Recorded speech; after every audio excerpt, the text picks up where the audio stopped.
हाबानि ओंखाम बानायसो मोजां जा रानग्राखौथ' दहाय एसे सोंबाय मोनसे गेदेर हाबा एटेन्ड खालामनो थांगासिनो दं जों रायजोफोर फुल भिडिअ होगोन बेनि उनावहाय आरो मोनसे आपडेटआव फैबावगोन मानो होनब्ला जोंनाथ' आपडेटआनो आपडेटसै नालाय माने आंल' नङा बिथां देरहासार इस्लारिबो दङ जों सानजानिफ्राय थांदों सोनाबनिफ्राय फैयोब्ला डिसि अफिस एसे बारनानै ओरैनोमोन नामा खुंग्रि रेजर्ट ओरै होनाय दंखायो नै मेन हाइवे गेजेरावनो ओमफ्राय बावबो दं माने ओरैबायदि मोजां साइलेन्ट जायगा आरोखि बे जायगाया फेमिलि रेजर्ट माने जायगाया बिराद साइलेन्ट माबानि हाइवेनि एसे गोथौ डिस्टेन्सआव नालाय सोरबा सोरबा फैफेराखैबो जानो हागौ सिसि ब्लक हाबबोनाय दंखायो लामाया बेवहाय थाङै थाङै बर'फोरानो गोजा बांसिन बांसिन माने बर'आनो फ्राय दङ आरो बेयाव मिक्सबो थानो हागौ बेखौथ' मोनथिथ'ला थांगासिनो जों एकदम सिसि ब्लक थ्रु 1 किल'मिटारसो थांनानै आं बेखौ प्रथम दिनैनि सारमोननो जिहेतु प्रेजेन्ट दङ दा बेखौ आं खावलायनाय जाबाय आरो इयुनाव जाहाथे जोंनि गथ' गथायफ्रा साख्रि बाख्रियावनो हक सनजित आदानि गारांजों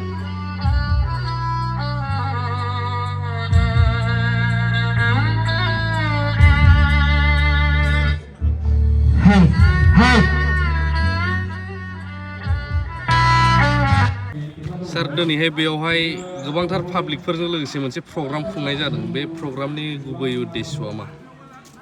दिनै जोङो बे आलायखुंग्रि गार्डेन होननानै बुङो बेखौ बे आलायखुंग्रि गार्डेनाव दिनैहाय गोदो जोङो जायफोर माने BLT हिसाबै खामानि मावदोंमोन जोंहा बङाइगाव जिल्ला दा चिरां जिल्ला हिसाबै जाहैबाय दा जों एक्स हिसाबै दङ दा जोङो बेवहाय जोंनि फेमिलिफोरखौ लानानै माने पिकनिकनि मोनसे आयोजन खालामनाय जाहैदों आरो बे हिसाबैनो दिनैहाय जोंनि गोदो जोङो BLT हिसाबै खामानि मावबोनाय वेलफेयार हिसाबै माने एक्स हिसाबै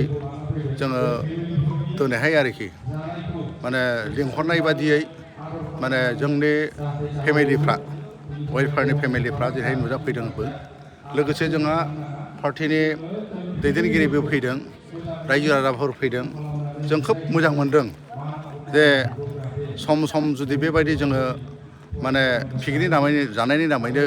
लोगो हमलायनाय आरो खामानि मावलायनायावबो जोंहा मोजां जायो आरो टारगेटआ बेनो जाहाथे जोङो बिदिनो गोदोथ' जों मावबोबाय माने BLT हिसाबै जों दा एक्स जाबाय आरो एक्स जादोंब्लाबो जों बेबायदि माने थालायलायनानै मोखां नायलायलायनानै जोङो थालायनायखौ लुबैदों आरो बे हिसाबैनो बेनो दिनै बे पिकनिकनि आयजन बेवहाय जोंहा दस्रा बिदि माने बेलेग उद्देश्य गैया खोब मोजां जादों आङो धन्यबाद होनो नागिरदों जायफोर बेखौ दिनैहाय जोंनि माने मावथिफोर एक्स BLTनि मावथिफोर वेलफेयारनि मावथिफ्रा जे आयजन खालामदों खोब मोजां मोनदों बयबो मोजां मोनदों आरो दमासि बोथोरबो फैबाय दमासि बोथोरनि आगोल जोंहा बे पिकनिकबो खालामनाय जाहैबाय आरो इयुननि समाव जाहाथे जों ज' थांलायनो हायो गोदान बोसोराथ' बावला 2005आ खय मासल'सै बिनिबो जोंहा मोनसे जाहाथे इयुनावबो जों जाहाथे ज' थांनो हायो सान्थि थांनो हायो माने जों गासिबो माने जोंनि ओनसोलाव जोंजों लोगोसे बर'फोरजों लोगोसे बिभिन्न जाथि गुथि जाहाथे जयै सान्थिजों थांनो हायो जोङो बे दिनैनि माने दमासिनि गेजेरजों जोङो आसा खालामदों आरो जों बेखौ लुबैदों आरोखि गोजोननाय थाबाय लोगो जों हाबफैबाय जानायनि चेम्बाराव थारैनो बे प्रग्रामा मा मार बेखौ नोंथांमोना मिथिनो थांगासिनो दं रानग्राफोर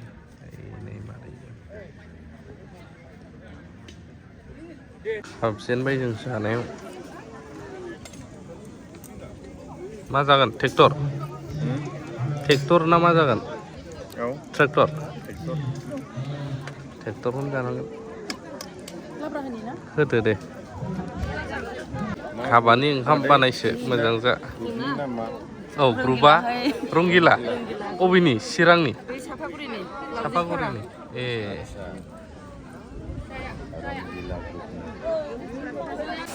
रानग्राखौथ' दहाय एसे सोंबाय दाउ बेदर ने मादै लकेल दाउ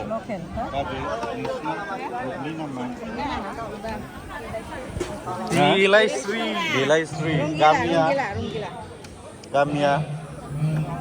संदों